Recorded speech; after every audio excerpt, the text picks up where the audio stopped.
ఒక పెద్ద ఆయన యుఎస్లో ఉంటారు. ఆయన ఒక రివ్యూ ఏదో రాశారు. అది అది ఒక రేటింగ్ ఇచ్చారు. సరే, వెరీ గుడ్, నేను వెల్కమింగ్ రేటింగ్.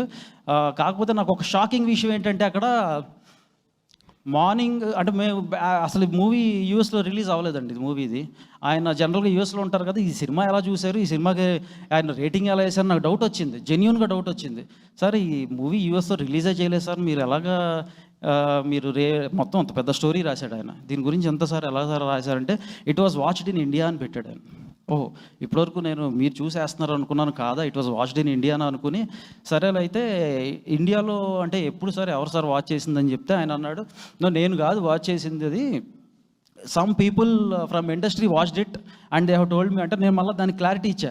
ఓహో, అంటే ఇప్పటివరకు మీరు చూసి మీరు వేస్తున్నారు, మీరు యూఎస్లో ఉంటారు అనుకున్నాం, కాదు, మీకు ఇండియాలో ఎవరో ఒకళ్ళు ఉండి అది ఇంకా రిలీజ్ కాని సినిమాకి కూడా అది రిలీజ్ ముందే మా వాళ్ళు చూసారని చెప్పాడు ఆయన.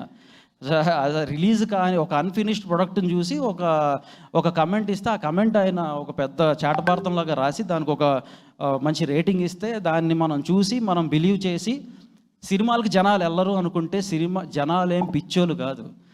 Night melody second show Housefull.